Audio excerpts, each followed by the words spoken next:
नमस्कार. अर्थार्थ वेल्थच्या अर्थवेधमध्ये आपलं स्वागत आहे.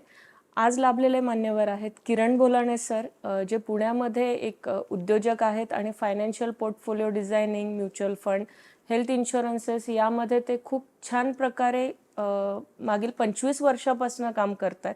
सर नमस्कार, आपलं स्वागत आहे.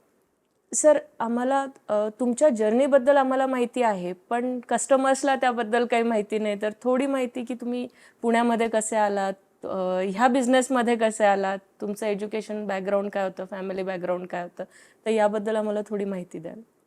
नमस्कार श्रोतेहो, मी किरण भुलाणे आणि माझी जर्नी हे सगळ्यांनी विटनेस केली आहे, पण तरी तुम्हाला तुमच्यासमोर एक छोटीशी माझी काय जर्नी होती त्याच्याबद्दलची माहिती देतो. मी खरं पुण्यात शिकायला आलो 1995 साली, आणि जेव्हा माझं पोस्ट ग्रॅज्युएशन इथे मी करत होतो तेव्हाच किंवा त्याच्या आधीपासूनच मी माझ्या नेटिव्ह प्लेसला म्हणजे संगमनेर इथे पोस्टाचे काही कलेक्शन्स करायचो. त्याला आपण RD फार फेमस असायचं त्या काळात.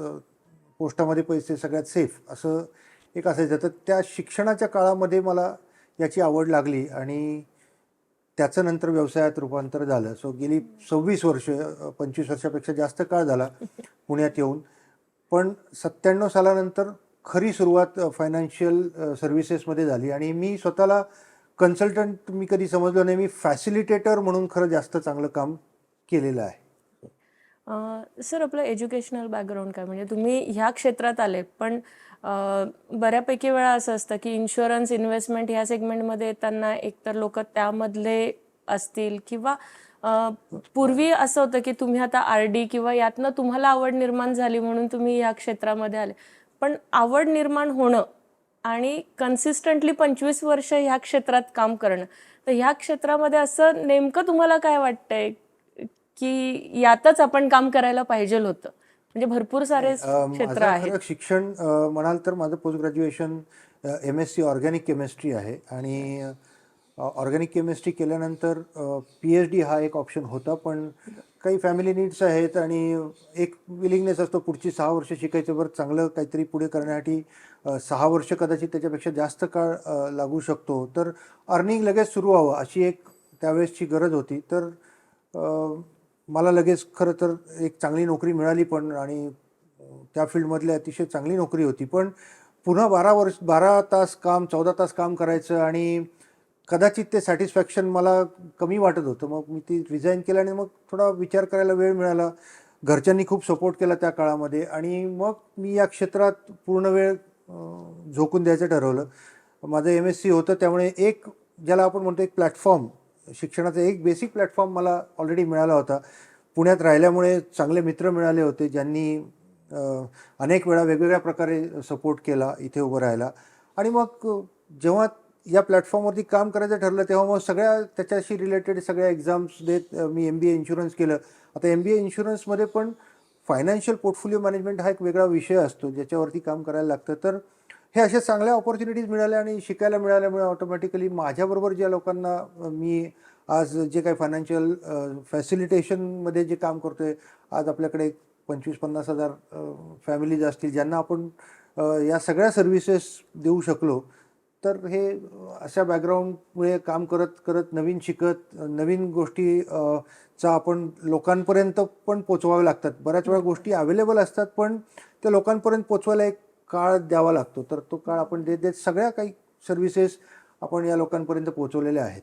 So that is what is. Yes.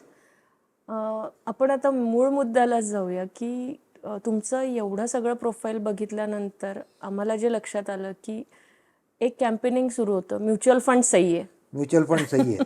Yes. तर म्युच्युअल फंड सही आहे हे कॅम्पेनिंग नेमकं कशा पद्धतीने आलं, आणि मेन म्हणजे आल्यानंतर लोकांचा सगळ्यात जास्त प्रतिसाद म्युच्युअल फंडकडे होता त्यात, तर त्याबद्दल तुम्ही काय सांगाल? भारताची जी काही एकूण आर्थिक ज्याला आपण म्हणतो प्रगती आपण बघतो आहोत, तर वेगवेगळ्या काळामध्ये ती वेगवेगळ्या पद्धतीने घडत गेली. म्युच्युअल फंड सही हे कॅम्पेन ॲम्फिनी, असोसिएशन ऑफ म्युच्युअल फंड्सनी जेव्हा आणलं, तर त्या कॅम्पेनचा इम्पॅक्ट लोकांवरती खूप चांगला झाला. दुसरं महत्त्वाचं तिथे अर्थात 2 दिग्गज सचिन तेंडुलकर आणि महेंद्रसिंग धोनी या दोघांनी त्या कॅम्पेनमध्ये भाग घेतला होता.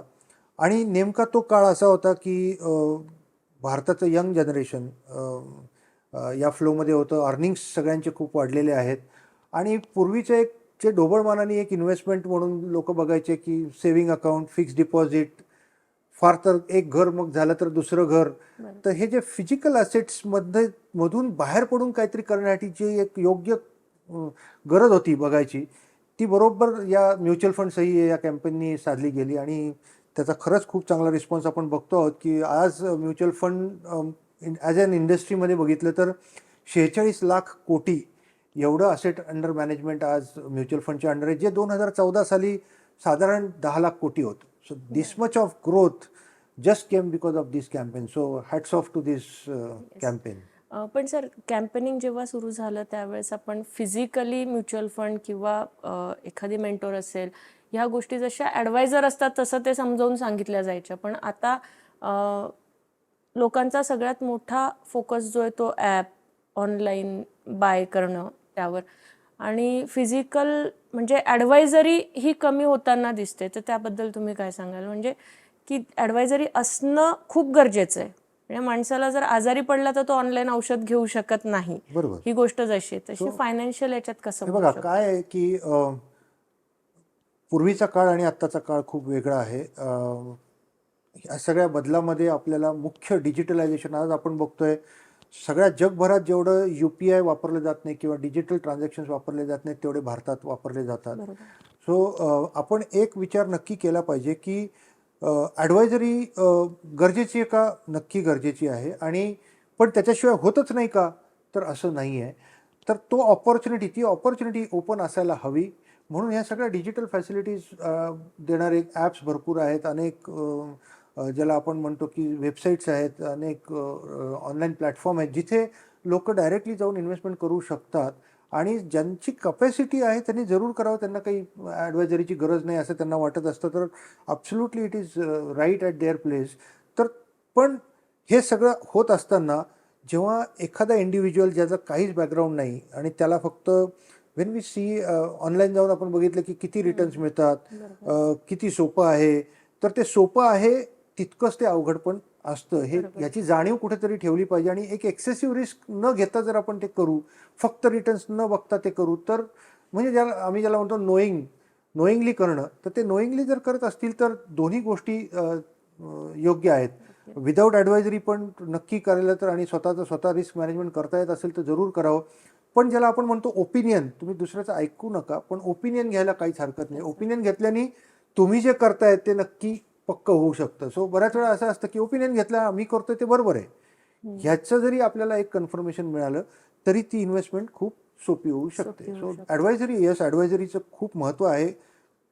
जेव्हा लेमॅन, एखाद्या माणसाला म्युच्युअल फंड्समधली किंवा इक्विटीजमधली काहीच माहिती नाही, त्यांनी अचानक जाऊन फक्त मागचं काहीतरी बघून आणि रिटर्न्स बघून जर एखादा फंड घेतला, त्याच्या मागची त्याला जी काही जो काही अभ्यास करायला लागतो किंवा काही ज्या बेसिक गोष्टी माहिती असायला हव्यात त्या माहिती नसतील, तर कधीतरी असं वाटू शकतं की अरे हे सगळं दादांत खोटं आहे का काय? तिथे तर मागचं रिटर्न एवढे दिसत होते पण मला इतकं मिळालं नाही.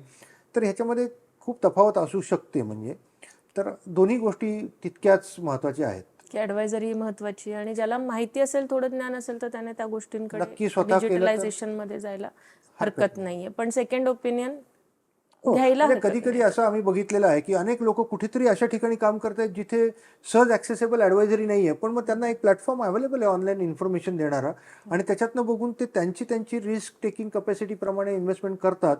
जेव्हा केव्हा ऑपॉर्च्युनिटी मिळेल तर सेकंड ओपिनियन नक्की घेतलं पाहिजे. सर, इन्व्हेस्टमेंट प्रोफाईल म्हटल्यानंतर ते खूप डायव्हर्सिफाईड येतं. पण मग म्युच्युअल फंडमध्ये जे आहे तर त्याच्यामध्ये प्रोफाईल आपण कसं क्रिएट करू शकतो? म्हणजे आता जसं SIP असते तुमची, बॉन्ड्स असतात ह्याच्यामध्ये, तर सुरुवात जी आहे ती आपण कशी करू शकतो? हा प्रश्न खरं घेण्याच्या आधी आपण एक बघूया की म्युच्युअल फंडमध्ये कोण कोण इन्व्हेस्टमेंट करू शकतं. तर इंडिव्हिज्युअल्समध्ये आपण जर असं बघितलं तर अगदी 0 वयापासून, आपण वयाची कुठलीही अट नाही, म्हणजे असं बघितलं तर हे काही वावगं ठरणार नाही. म्युच्युअल फंडमध्ये सगळ्या वयाच्या लोकांना इन्व्हेस्टमेंट करता येऊ शकते. पण जेव्हा लहान मुलांसाठी इन्व्हेस्टमेंट करायची आहे तेव्हा आपल्याकडे चिल्ड्रन्स गिफ्ट फंड सारख्या अतिशय चांगल्या ऑपॉर्च्युनिटीज आहेत जिथे 18 वयापर्यंत ते पैसे तिथेच राहतील आणि त्या मुलांच्या नावाने इन्व्हेस्टमेंट होतील आणि त्यांच्या त्या एज्युकेशनच्या काळामध्ये त्यांना ते वापरता येतील. सो हा एक भाग झाला की जिथे आपण त्या लहान मुलांसाठी प्लॅन करतोय. म्युच्युअल फंड तुम्हाला शेवटी काय हे एक फायनान्शियल व्हेइकल आहे, फायनान्शियल असेट आहे.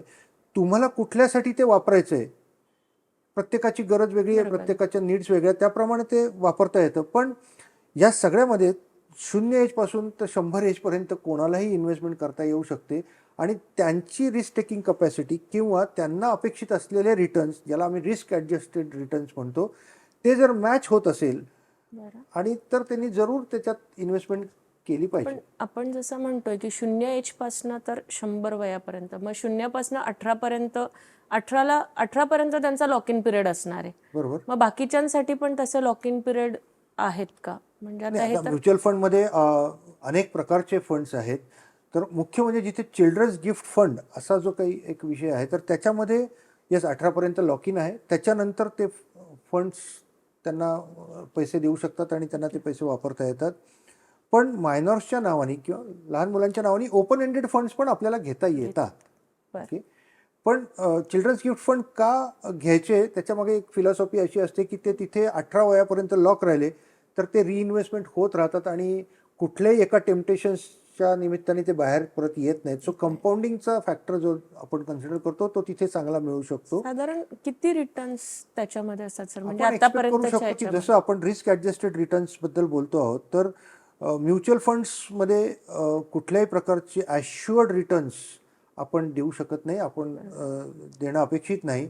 पण जेव्हा आपण एखादा चिल्ड्रन्स गिफ्ट फंड घेतो आहोत तेव्हा it is an equity fund. Equity fund normally risk adjusted returns if we are there for more than 6 years, longer period of time, 6 वर्षापेक्षा जास्तीचा काळ असेल तर आपण 12-14% आसपास तिथले रिटर्न्स आपण घेऊ शकतो. कारण चिल्ड्रन्स गिफ्ट फंडमध्ये देर इज अ, ज्याला आपण म्हणतो की एक विंडो अवेलेबल आहे जिथे फंड मॅनेजर्स पण लेसर रिस्क किंवा ज्याला मॉडरेट रिस्क म्हणतो तशा काइंडच्या इन्व्हेस्टमेंट्स करतात.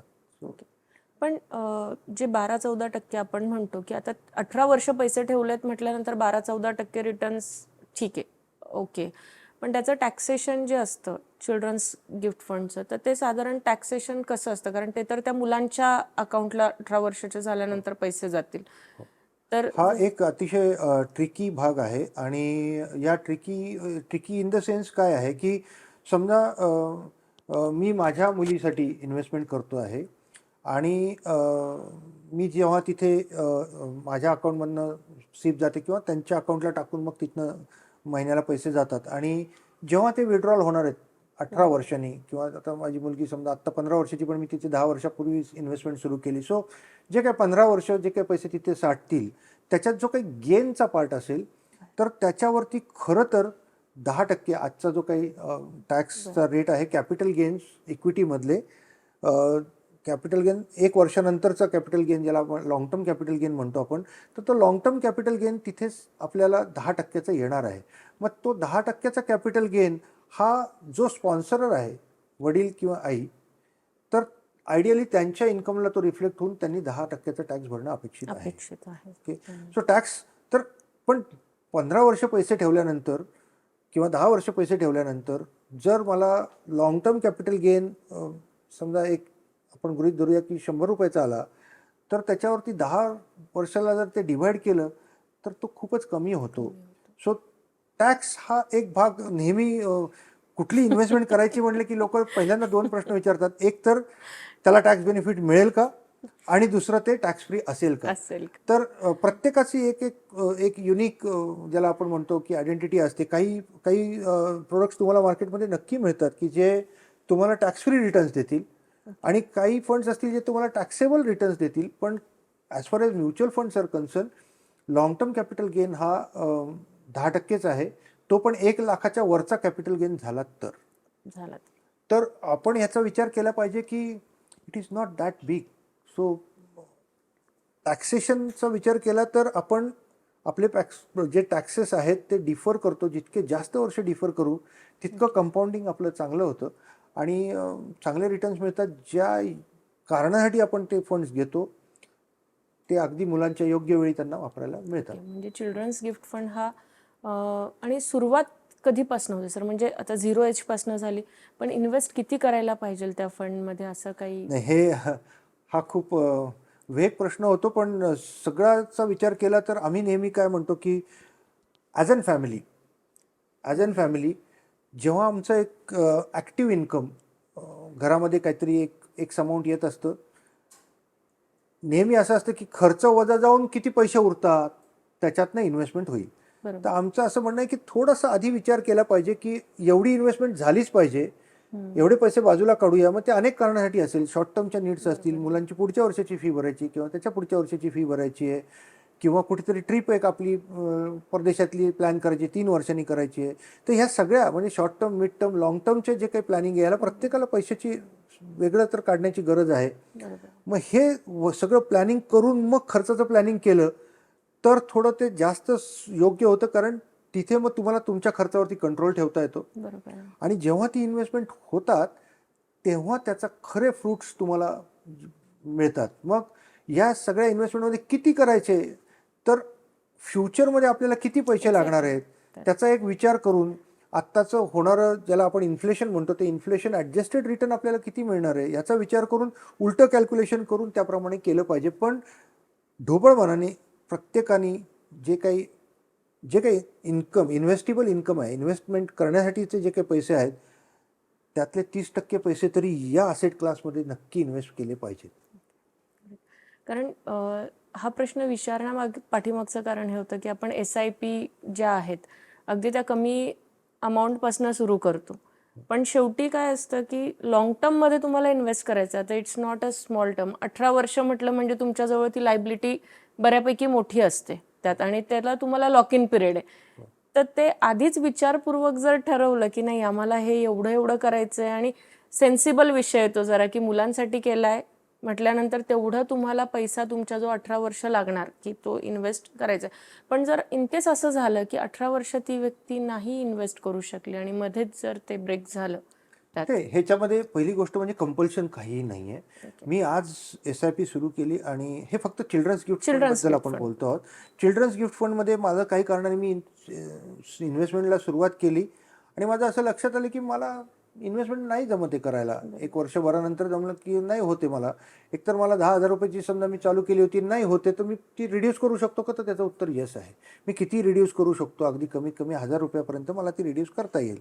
पण नाहीच करायचं आहे तर थांबवता येईल का? थांबवता येईल.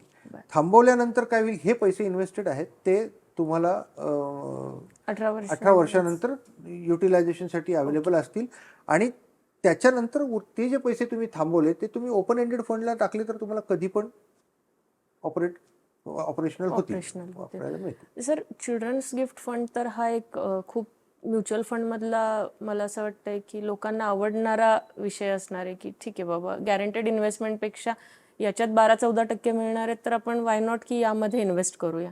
याच्या व्यतिरिक्त अजून असे कुठले कुठले प्रोडक्ट्स किंवा इन्व्हेस्टमेंट्स आहेत मार्केटमधले? म्युच्युअल फंड्समध्ये व्हरायटी ऑफ म्युच्युअल फंड्स, आपले that basket is actually very big. Okay, पण अमॅच्युअर इन्व्हेस्टर जो अगदी ज्याला आत्ता सुरुवात करायची किंवा ज्याने आत्ता सुरुवात केली आहे किंवा ज्याचं करिअर अगदी द बिगिनिंगच्या फेजमध्ये आहे, 30s मधली मुलं स्पेसिफिकली, तर त्यांनी ॲग्रेसिव्ह पोर्टफोलिओपेक्षा मॉडरेट पोर्टफोलिओनी सुरुवात केलेलं त्यांच्यासाठी योग्य का ठरतं की या सगळ्या प्रवासामध्ये कधीतरी डाऊनटर्न्स जेव्हा येतात तेव्हा आपला पोर्टफोलिओ जितका कमी निगेटिव्ह दिसेल तितकं तो कंटिन्यू होण्याची शक्यता जास्त आहे. आणि एक्स्ट्राऑर्डिनरी रिस्क घेतली म्हणजे एक्स्ट्राऑर्डिनरी रिटर्न्सच येतील का, तर असं पण काही सांगता येत नसतं. त्यामुळे एक मॉडरेट रिस्क मला पोर्टफोलिओ बिल्ड केला पाहिजे. आणि त्याच्यात ओपन एंडेड फंड्स भरपूर वेगवेगळ्या प्रकारचे म्युच्युअल फंड्स आपल्याला अवेलेबल आहेत. आपल्याला ब्ल्यू चिप फंड्स अवेलेबल आहेत, आपल्याला मिड कॅप फंड्स अवेलेबल आहेत.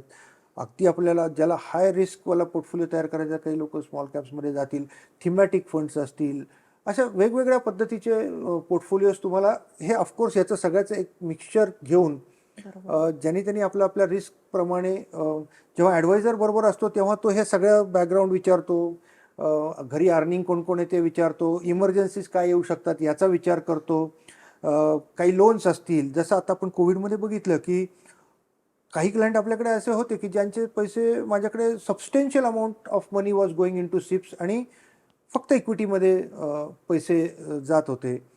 पण जेव्हा लॉकडाऊन लागलं तर पटकन मार्केट खाली येणार आहे, मग पॅनिकी तयार होते की आता जॉबच नाही राहिला तर काय होईल, किंवा 6 महिने आता लोनचे पैसे सॅलरी नाही होणार आहे तर 6 महिने लोनचे पैसे कुठनं द्यायचे.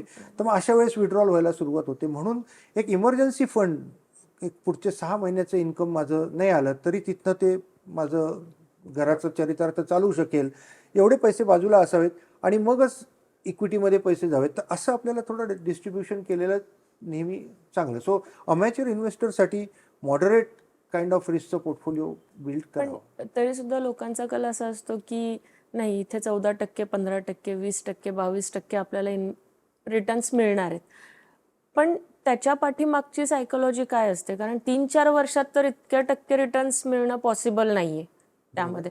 तर असं कधी बॅक हिस्ट्रीमध्ये झालेलं आहे की इतके रिटर्न्स मिळालेले आहेत नाही, किंवा आपण याचं अगदी म्हणजे तुम्ही हा विचारलेला प्रश्न हा अनेक वेळा सगळ्या प्लॅटफॉर्मवरती लोक हा प्रश्न विचारतात की XYZ फंड आहे त्याचं रिटर्न मला 20% दिसतं, बरोबर. तर मिळू नाही का शकत? मिळू शकतं. पण तुम्ही कधी आत येताय आणि कधी बाहेर जाणार आहात एक्झॅक्टली. हे आत्ता आपल्याला ठरवता येत नाही. तुम्ही आज इन्व्हेस्टमेंटला सुरुवात केली तर फ्युचरवरती आपण प्लॅन करू शकतो. मागे मिळालं याचा अर्थ आत्ता इथून पुढे पण मिळेल का सांगता येत नाही. अर्थव्यवस्था सेक्टर वाईज पण आपण विचार केला तर इतक्या गोष्टी बदलत आहेत. जसं आज आपण बघतोय की ऑटोमोटिव्ह सेक्टर अचानक आपण बघतोय की एक बदल मोठा आपण शहरांमध्ये बघतोय की सगळी लोक आता EV वापरायला सुरुवात झालेली आहे. सो हा एक मोठा चेंज इन दॅट सेक्टर आहे. असे प्रत्येक सेक्टरमध्ये जेव्हा मोठे मोठे बदल होतात तेव्हा त्याच्यात असलेल्या ज्या कंपन्या आहेत त्याच्यामध्ये पण खूप मोठे बदल अपेक्षित असतात आणि ते ज्यावेळेस तो बदल होत असतात तेव्हा तिथे खूप मोठ्या प्रकारची व्हॉलॅटिलिटी तयार होते. माहिती नसतं नक्की पुढे काय होणार आहे आणि जर काही कारणाने अपेक्षित त्या गोष्टी घडल्या नाही तर निगेटिव्ह रिटर्न्स पण मिळालेली लोक आपल्याला भरपूर बघायला मिळतात. पण पेशन्स आपण जर ठेवला, लॉंग टर्म कन्सिस्टंटली इन्व्हेस्टमेंट करत राहिलो आणि प्लॅन्ड इन्व्हेस्टमेंट्स असतील, जसं मी सांगितलं की इमर्जन्सी फंड असेल माझ्याकडे, माझे प्रोटेक्शन्स नीट असतील तर मला शक्यतो इक्विटीमधल्या पोर्टफोलिओमध्ये किंवा म्युच्युअल फंडमधल्या पोर्टफोलिओमध्ये येऊन सारखे सारखे पैसे काढायला लागणार नाहीत. आणि मग तसं नाही झालं तर ज्याला आपण कॉस्ट ॲव्हरेजिंग म्हणतो ते ॲव्हरेजिंग इतकं चांगलं होतं की कितीतरी वेळा असं होतं की 30% जरी मार्केट खाली आलं असेल तरीसुद्धा माझ्या पोर्टफोलिओमध्ये माझं 8%, 9% रिटर्न जनरेट झालेलं असतं if it is a invested long term. So बऱ्याच वेळा असं आहे की मोठी इन्व्हेस्टमेंट केली म्हणजे लगेच लवकर पैसे मिळतील का? तर नाही आहे. इन्व्हेस्टमेंटमध्ये दोन महत्त्वाच्या गोष्टी आहेत. एक म्हणजे सगळ्यात जास्त तुम्ही पैसे किती देता यापेक्षा पण किती वेळ ते पैसे इन्व्हेस्टेड ठेवता ह्याला खूप जास्त महत्त्व आहे. पण आता आपल्याकडे खूप वेगवेगळ्या प्रकारचे कस्टमर्स असतात की जे लॉंग टर्ममध्ये बिलीव्ह नाही करत मोस्टली. काही असतात की ते म्हणतात नाही, शॉर्ट टर्ममध्येच आम्हाला काहीतरी प्लॅनिंग हवं आहे. आणि काही असतात की जे ठीक आहे बाबा, गॅरंटेडला गेलेलो चालतोय मार्केटमध्ये, नको मला त्या ह्याच्यात. बरोबर. सो ह्या ठिकाणी कशी ॲडजस्टमेंट असते? कारण एक आहे जो फक्त इक्विटीमध्येच बिलीव्ह करतोय, एक आहे की मार्केटची रिस्कच नकोय त्यात, आणि एक आहे तो गॅरंटेड. तर गॅरंटेड आणि म्युच्युअल फंड जिथे आपण टॅक्सेशन बघतो, कॅपिटल गेन बघतो आणि मार्केटची चढ उतर बघतोय त्यात, आणि मग शेवटी जाऊन आपण जर हे म्हणणार असू की 8%, 9% हे रिटर्न्स जे आहेत, तर गॅरंटेडला पण तसे रिटर्न्स कुठे अवेलेबल असतात का की जेणेकरून मग ज्याला रिस्क नाही घ्यायची आहे तो त्या ठिकाणी राहू शकतो? बघा, गॅरंटेड म्हणाल तर फार कमी प्रोडक्ट्स आज तुम्हाला गॅरंटेड रिटर्न्स देत आहेत. आणि जेव्हा जेव्हा गॅरंटी हा शब्द येतो तेव्हा अध्यारूत आहे की तुम्हाला एक्स्ट्रा ऑर्डिनरी रिटर्न्स मिळणार नाहीत. इन्फ्लेशनचा विचार केला तर इन्फ्लेशन ॲडजस्टेड रिटर्न्स मिळणार नाहीत. But yes, you can assure your rate or the amount of money life long or for specific period of time. अगदी सोपं सांगायचं म्हटलं तर पेन्शनसारखं एखादं प्रोडक्ट आहे. पेन्शन आता 30 वर्षाच्या मुलाला पण पेन्शनसाठी जाता येतं. लमसम पैसे आले, मला एकदम मोठं काहीतरी पैसे आले आणि मला काही नको, मला उद्यापासून पेन्शन यायला पाहिजे, तर ते गॅरंटेड नक्की मिळेल, लाईफ लॉंग मिळेल. पण त्याचं मिळणारं रिटर्न ॲट एज 30 तुम्हाला साधारण 5.8% टॅक्सेबल असं पेन्शन मिळणं अपेक्षित आहे. म्हणजे आता करंट रेट थोडेसे वाढलेले आहेत, ते पण अगेन रेट ऑफ इंटरेस्टशी रिलेटेड असतं परत एकदा. पण तरी म्हणजे आज ते फ्रीज होऊ शकतं का? तर होऊ शकतं. पण म्हणजे ही हे फार नेहमी येणारा प्रश्न आहे की मला भीती वाटते इक्विटी किंवा हे जे काही वर खाली होणार आहे रेट ऑफ इंटरेस्टची भीती वाटते. मला एक फिक्स सांगा, 100 रुपये मिळतील का लाईफ लॉंग? तर मिळतील, पण 100 रुपयाची किंमत जसं जसं तुम्ही पुढे जाल ती कमी होणार आहे हे समजून घ्यायला लागतं. ते इन्फ्लेशन आहे ते ना स्लो पॉयझनिंग सारखं आहे, ते पटकन कळत नाही, ते लगेच लक्षात येत नाही की पैशाची किंमत ते 100 रुपये आता 100 रुपये राहिलेले नाहीत जे 5 वर्षापूर्वी होते. तर त्याची किंमत कमी कमी होत जाणार आहे हे आपल्याला जर समजलं तर पण याचा अर्थ गॅरंटेडला जायचं नाही का? नाही. प्रत्येक प्रोडक्ट जेव्हा मार्केटमध्ये येतं त्याची एक युनिक व्हॅल्यू आहे आणि त्याचं बकेटिंग आपण ज्याला म्हणतो की त्याचं प्रत्येकाचं, जसं जेवणामध्ये वरण भात पोळी भाजी कोशिंबीर हे आपण महाराष्ट्रीयन जेवणाबद्दल बोलतो, तर हे सगळं आपल्याला आपल्या शरीराची गरज आहे. आणि डेझर्ट ज्याला आपण गोड काहीतरी असतं, तर मला गोड आवडतं म्हणून मी फक्त श्रीखंड खातो का जेवणात? तर नाही खात. तर हे आपल्याला कुठेतरी एकदा समजून घ्यायला पाहिजे की हे प्रत्येक प्रोडक्टची त्याची त्याची गरज आहे. प्रोटेक्शन, आज आपण म्हणलं की प्रोटेक्शन नको, मला फक्त रिटर्न पाहिजे, तर that is not good for family. म्हणजे हे decision me on behalf of family घेत असतो. जर ते आपण चुकीचं घेतलं तर कदाचित फॅमिलीला खूप मोठी त्याची कॉस्ट द्यावी लागू शकते. सो ह्या सगळ्या गोष्टीचा विचार करून इक्विटीचा पण पोर्टफोलिओ, म्युच्युअल फंडचा पण पोर्टफोलिओ, प्रोटेक्शन्सचा पोर्टफोलिओ नीट आपण आपला तयार केला पाहिजे. आणि अनेक लोक, जे लोक सॅलरीड आहेत, कंपन्यांमध्ये काम करतात, अनेक वेळा एक मीथ असतं की मला टॅक्स बेनिफिट मिळणार असेल तर ती इन्व्हेस्टमेंट करायची, किंवा मला कंपनी ऑलरेडी इन्शुरन्स देते तर मग मी वेगळा इन्शुरन्स घेण्याची काय गरज आहे? तर जरूर गरज आहे, कारण आज आपण त्या कंपनीत आहोत किंवा ती कंपनी आज आहे, ती उद्या नसू शकते. आपण त्या कंपनीत नसू शकतो किंवा काही कारणाने मला त्या कंपनीतनं बाहेर जावं लागलं तर नंतर परत लगेच ते अवेलेबल होईल की नाही हे आपल्याला माहिती नसतं. म्हणून पोर्टफोलिओ बिल्ड करताना नेहमी म्हणून त्यासाठी ॲडवायझर्स का इम्पॉर्टंट आहे, तर ते तिथे रोल प्ले करू शकतात आणि एखादं चुकीचं होणारं डिसिजन ते थांबवू शकतात. सो इक्विटीमध्ये, म्युच्युअल फंडमध्ये पण जरूर पोर्टफोलिओ, मी म्हटलं मॉडरेट. ॲक्च्युली एखादा मुलगा आहे 30 वर्षाचा आहे, पण तो फायनान्शियल फील्डमध्येच काम करतो, त्याला रिस्क सगळ्या कळतात, त्यांनी ॲग्रेसिव्ह पोर्टफोलिओ बिल्ड केला आणि त्याला ती रिस्क चालणार असेल, फॅमिली बॅकग्राऊंडचा विचार करता, बाकी काही लायबिलिटीज नसतील, डिपेंडन्सी नसेल, तर जरूर करू शकतो. पण हे कोण ठरवणार? एकतर तो स्वतः ठरवू शकतो किंवा ॲडवायझर्स विथ हिम ठरवू शकतात की हे ॲग्रेशन घेतलं तर काय होऊ शकतं, आपण कुठे जाऊ शकतो आणि किती रिटर्न्स मिळू शकतात. सो म्युच्युअल फंडमध्ये नक्की रिस्क ॲडजस्टेड रिटर्न चांगलं मिळतं, कारण अनेक वेळा लोकांचा हा फार फार मोठा प्रश्न असतो. कोणाकडे गेलं आणि त्यांच्याशी आपण बोलत असू की म्युच्युअल फंडमध्ये नाही बाबा, आम्हाला त्याची भीती वाटते, किंवा ते शेअर मार्केट असा एक शब्द सारखा प्रचलित असतो म्हणजे लोकांना. तर त्याची भीती का वाटते? कारण तिथे व्होलॅटिलिटी आहे. बरोबर.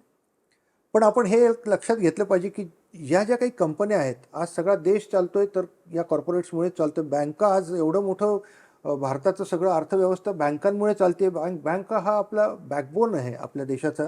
तर ह्या बँकांचे जे काही शेअर्स आहेत ज्याच्यामध्ये आपण इन्व्हेस्टमेंट करतो थ्रू म्युच्युअल फंड, तर लेमॅनला किंवा एक छोटा जो माणूस किंवा एक इंडिव्हिज्युअल आपण म्हणतो, ज्याला ह्या सगळ्यामध्ये इन्व्हेस्टमेंट करायची आहे, तो अगदी 1000 रुपयापासून सुरुवात करू शकतो आणि त्याला या सगळ्या चांगल्या कंपन्यांमध्ये ज्याला फ्रॅक्शनल शेअर्स म्हणतो आपण, फ्रॅक्शनल शेअर्स घेण्यासाठी ऑपॉर्च्युनिटी मिळते, ती म्युच्युअल फंड्सच्या थ्रू मिळते. म्हणून म्युच्युअल फंड्स का इम्पॉर्टंट आहे, तर त्याचं ते रिझन आहे. बऱ्याचशा लोकांचा असा समज पण असतो त्यामध्ये की म्युच्युअल फंड आणि शेअर मार्केट हे म्हणजे एकच गोष्ट आहे त्यामध्ये. आणि काहींचा समज असतो की म्युच्युअल फंडला रिस्क शेअर मार्केट इतकीच असते. तर हे डिफरन्सेस कसे असतात त्यामध्ये, की याला रिस्क जास्त आहे त्याला कमी आहे?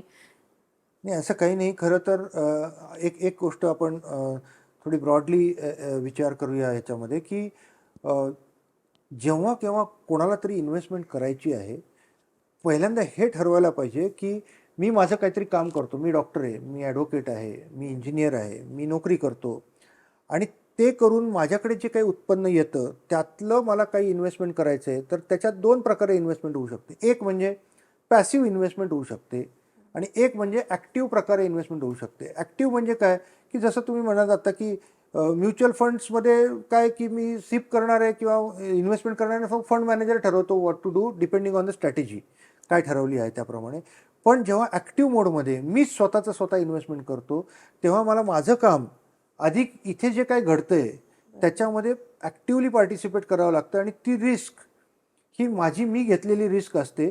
मग ती मी माझ्या कपॅसिटीप्रमाणे माझ्या कुवतीप्रमाणे घेत असतो, पण ती माझ्या कुवतीच्या बाहेरची आहे की नाही ह्याचा ठोकताळा आपल्याला ज्याचा त्याला घ्यावा लागतो. आणि त्याच्यामध्ये ज्याला आम्ही कॉन्सन्ट्रेशन ऑफ रिस्क म्हणतो, जेव्हा इक्विटीज शेअर्समध्ये आपण डायरेक्टली इन्व्हेस्टमेंट करतो, that is nothing but a concentrated risk. Mutual फंडमध्ये आपण ती डायव्हर्सिफाईड घेतो. प्रत्येकाचे फायदे तोटे आहेत, पण ओव्हरऑल इन जनरल म्युच्युअल फंडमध्ये जरी आपण इक्विटीजमध्ये इन्व्हेस्टमेंट करत असू किंवा ज्या इक्विटी ओरिएंटेड म्युच्युअल फंड्समध्ये, तर तिथे आपली रिस्क त्या मानाने डायव्हर्सिफाईड आहे, कमी आहे as compare to direct equity investments.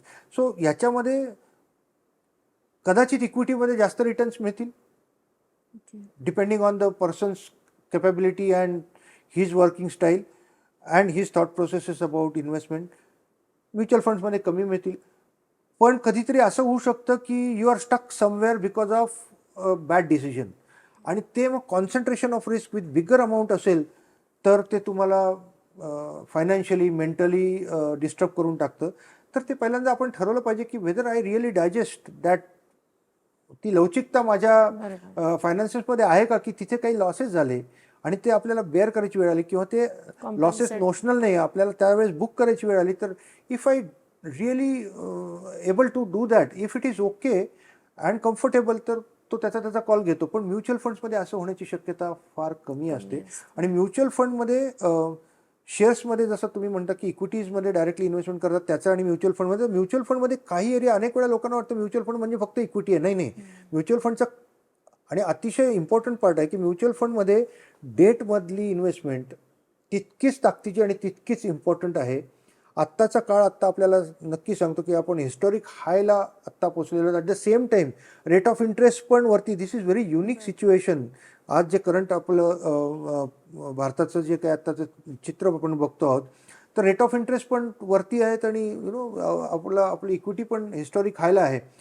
It is kind of unique situation. अशा वेळेस तुमच्याकडे एक डेटचा पोर्टफोलिओ पण तितकाच ताकदीचा पाहिजे. आता डेट म्हणजे we can consider it as a little safe investment than equity. पण सर, आपण जे आता म्हटलो की जसं चाइल्ड गिफ्ट फंड आहे, तसेच बाकीचे पण फंड्स आहेत, त्यातला एक तुमचा डेप्ट फंड आहे. तर हे जे फंड्स असतात, आता हे कोणत्या कोणत्या एज ग्रुपसाठी असतात? कारण बऱ्यापैकी वेळा जो आहे तो 18 नंतर जो जॉबमध्ये जातोय, तो एक 40-50 पर्यंत जो राहतो जॉबमध्ये, आणि त्याच्यानंतरच्या लोकांसाठी. तर याचं बायफर्गेशन पण तसं काही आहे का, की वेगळ्या एज ग्रुपसाठी वेगळे फंड्स आहेत, जसं लहान मुलांसाठीचं आहे? तर नाही, असं डिस्ट्रीब्युशन आहे. पण काय आहे की 18 वयानंतरची जी लोक आहेत ते ओपन एंडेड म्युच्युअल फंड्स किंवा वेगवेगळ्या स्कीम्स ज्याला आपण म्हणतो, depending on my age and my risk appetite आपल्याला पोर्टफोलिओ बिल्ड करता येतो. आणि मग ते बिल्ड करत असताना मला एक ॲज अन ॲडवायझर म्हणून किंवा ॲज अ डिस्ट्रीब्युटर म्हणून जेव्हा एखाद्याचा रोल असेल, तर तो त्यांना गाईड करू शकतो की तुम्ही हे काय करू शकता. कधी कधी काय असतं की एखादा माणूस म्हणतो नाही माझ्याकडे हे लमसम पैसे आलेत, आता ह्याच्यानंतर माझ्याकडे पैसे नाही आहेत, पण मला डेली ज्या काही नीड्स आहेत, मला दर महिन्याला 30,000 रुपये महिन्याचा खर्च आहे, तर त्या 30,000साठी ह्याच्यातनं तुम्ही मला काय बेस्ट रिटर्न देऊ शकता का, मी पेन्शनलाच जाऊ का, मी पैसे एफ डी ठेवू, असे अनेक प्रश्न वेगवेगळ्या वयाप्रमाणे येतात. तेव्हा जेव्हा ॲक्युम्युलेशन ऑफ वेल्थ, ॲक्युम्युलेशनचा काळ जेव्हा माझं करिअर सुरू झालं आहे आणि माझं आता रिटायरमेंटला अजून 15 वर्ष 20 वर्ष 30 वर्ष आहेत, तेव्हा नक्की सिपमधल्या इन्व्हेस्टमेंट्स होतात आणि त्या लाँग टर्म व्हाव्यात आणि त्या मॉडरेट ऑर ॲग्रेसिव्ह पोर्टफोलिओ आपल्याला बिल्ड करता येतं डिपेंडिंग ऑन रिस्क ॲपिटाईट.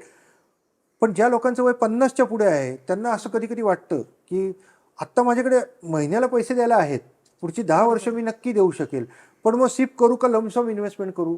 बरोबर. तर हे पुन्हा एकदा ठरतं की त्यांचे बाकीचे फायनान्सेस कसे आहेत. जर त्यांचं ज्याला आपण म्हणतो की इमर्जन्सी फंड नीट असेल, बाकी काही डिपेंडन्सी नसतील, लोन्स फार जास्त मोठे नसतील, कपॅसिटीच्या बाहेर जातील असे, तर अशा लोकांना सिप्स पण नक्की त्यांनी कराव्यात आणि लमसम इन्व्हेस्टमेंट्स पण कराव्यात. आणि काही लोकांना असे की लगेच इन्व्हेस्टमेंट करून रिटर्न्स पण पाहिजेत, तर तसं सिस्टमॅटिक विड्रॉल प्लॅन्स आपल्याला, ज्याला टेलरमेड म्हणतो आपल्याला, तसं करता येऊ शकतं. आणि त्याच्यातनं त्यांना एक महिन्याला लागणारा खर्च त्यातनं विड्रॉ करून त्यांचा पोर्टफोलिओ आहे तसा मेंटेन करता येऊ शकतो. म्हणजे आता ज्यांच्याकडे लमसम पैसे आहेत त्यांनी जर इन्व्हेस्ट केले त्यामध्ये, तर परत या ठिकाणी हेच प्रश्न येतात की किती वर्षासाठी ते पैसे त्यामध्ये ठेवणार आहे आणि एफ डीपेक्षा याचे रिटर्न्स कसे असू शकतात. कारण आता एका पर्टिक्युलर एजला माणसाला एक भीती पण असते की मी हा पैसा मार्केटमध्ये लावायचा की बँकेतच राहू द्यायचा आहे, एफ डीच ठेवायची आणि त्याचं जे काही इंटरेस्ट येणार आहे मी त्यावरच त्या गोष्टी करेल. या प्रश्नाचं उत्तर असं आहे की जेव्हा केव्हा एक गंगाजळी मिळते, बऱ्याच वेळा आपल्याकडे क्लायंट्स येतात, अनेक लोकांना आता पेन्शन्स नाही आहेत, आपण बघतो आहोत की अनेक ऑर्गनायझेशनमधून लोक रिटायर होत आहेत, और ज्याला व्हॉलंटरी रिटायरमेंट म्हणतो आपण ते घेत आहेत. तर असे जेव्हा लमसम मोठे पैसे येतात तेव्हा त्यांना तो प्रश्न नक्की पडतो की यातले फिक्स डिपॉझिटला किती ठेवू, पेन्शनला टाकू की नको टाकू, आणि मग इथे ठेवलं तर त्याच्यात काय होईल वगैरे. तर पहिली गोष्ट एक आपण समजून घ्यायला पाहिजे की फिक्स डिपॉझिट हे फिक्स डिपॉझिट आहे, त्याला त्याचे लिमिटेशन्स आहेत. ते योग्य आहे का? अगदी नक्की योग्य आहे at one point of time. पण एवढ्या मोठ्या पैशाचे सगळ्याचं फिक्स डिपॉझिट कराल तर काही ज्या चांगल्या ऑपॉर्च्युनिटीज आहेत त्या मिस होऊ शकतात. जसं की आपण आता बघतोय की आजचा एफ डीचा रेट साधारण जर तुम्ही बघाल तर सिनियर सिटीजन्ससाठी स्पेसिफिकली, कारण आपण व्हॉलंटरी रिटायरमेंट घेतलेली लोक किंवा जे रिटायरमेंट झाल्यानंतरची लोक आहेत, तर त्यांना आत्ता चांगला रेट मिळतोय. कारण आत्ता आपण बघितलं की ओव्हरऑल रेट ऑफ इंटरेस्ट वरती आहेत. पण हे असं कायम राहतं का? तर नाही. तुम्ही आत्ता रिटायर झालात, आत्ता तुम्हाला 7.8% किंवा अगदी 7.9चा पण रेट काही बँका देत आहेत. तर तो किती वर्ष मिळणार आहे आणि ती बँक म्हणजे सेफच आहे का? तर तिथे पण काय आहे की सेफ्टी ॲज सच काय, तिथे पण रेग्युलेटर आहे. पण तिथे चुकीचं होऊ नाही शकत का? तर काही गडबड झाली तर मला लगेच लिक्विडिटी मिळेल की नाही याचा एक प्रश्नचिन्ह समोर उभं राहतं. तर त्याच्यात डिस्ट्रीब्युशन्स करावेत. एक शेवटी काय आहे की जास्त रिटर्न्स मिळतात म्हणून तिथे रिस्क घेणं हे पण योग्य नाही. पण खूपच इथे रिस्क वाटते म्हणून सगळे पैसे एफ डीमध्ये पार्क करून ठेवतो आणि मला शांत वाटतं, तर आत्ता ते योग्य वाटेल. पण कदाचित 10 वर्षांनी जेव्हा तुमची पर्चेसिंग पॉवर एकदम लिमिटेड होईल तेव्हा असं वाटेल की अरे मी ना ही चूक केली, पण त्याला मागे नाही जात आहेत. You cannot go back. तुम्हाला तो रीळ परत नाही फिरवत आहेत. म्हणून ते डिसिजन वेल इन्फॉर्म्ड घ्यावं आणि थोडं डिस्ट्रीब्युशन करावं. आता पेन्शनचा पण विषय आहे, तिथे तुम्हाला एक फिक्स्ड रिटर्न मिळणार आहे, अजिबात रिस्क नाही, बाकी काही नाही. तुम्हाला पेन्शन नक्की मिळणार आहे, ते अकाउंटला जमा होणार आहे. पण पेन्शनमध्ये 2 गोष्टी महत्त्वाच्या आहेत. एक तर तुम्हाला ते फिक्स रिटर्न मिळेल, ते तुम्हाला इन्फ्लेशनच्या अगेन्स्ट किती रिटर्न मिळते हे तुम्हाला ठरवावं लागतं. दुसरं महत्त्वाचं काय, तिथे तुमची लिक्विडिटी हॅम्पर्ड आहे. तुम्हाला लगेच पैसे लागले तर तिथनं काढता येत नाही. ते तुम्हाला म्युच्युअल फंड्समध्ये तुमच्या पाहिजे तशा लिक्विडिटीच्या रिक्वायरमेंटप्रमाणे तुम्हाला पैसे काढता येतात, घालता येतात परत आत. ऑल टाईप्स ऑफ फ्लेक्झिबिलिटी ज्याला म्हणतो आपण, ते तुम्हाला इथे म्युच्युअल फंडमध्ये मिळू शकतं. आणि त्याला काही लिमिट पण नाही, म्हणजे त्याला काही तुमच्याकडे लिमिट काय नाही. तुम्ही आहे, कधी पाहिजे तर पूर्ण कधी पैसे काढू विड्रॉ करू शकतात, शकता, पाहिजे तसे पार्शली विड्रॉ partially करू withdraw शकता. करू शकतात. तुम्हाला स्पेसिफिक डेटला पैसे पाहिजे तर तुम्ही ते घेऊ शकता. So lot of flexibilities are available with mutual funds. ज्या लोकांनी आजपर्यंत कधी म्युच्युअल फंडमध्ये इन्व्हेस्टमेंट केलं नाही आणि जे आता 50शीला आहेत, त्यांची भीती मी समजू शकतो. पण भीती आहे म्हणून आपण रस्त्यावर जात नाही का?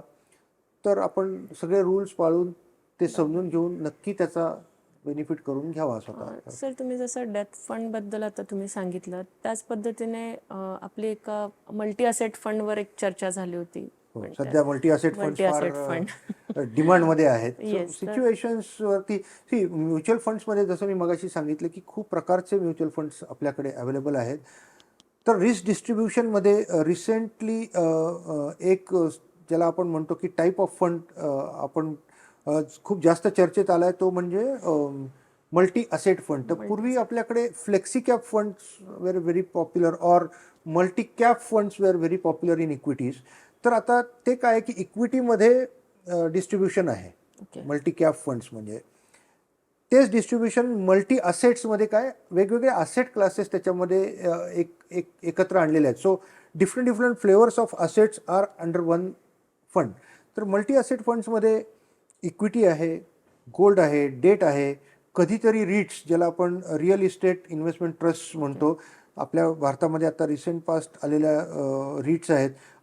अशा वेगवेगळ्या असेट्समध्ये तो फंड इन्व्हेस्टमेंट करू शकतो आणि अतिशय चांगला फंड आहे, अतिशय चांगलं थीम आहे आणि खूप चांगल्या आत्ताच्या अनेक ज्याला AMC म्हणतो आपण, असेट मॅनेजमेंट कंपनीज चांगले चांगले मल्टी असेट फंड्स घेऊन येत आहेत. It's a very good fund what I can, ती एक वेगळा फ्लेवर आहे आणि तो पोर्टफोलिओला एकदम तुमच्या एक वेगळी लवचिकता नक्की देतो.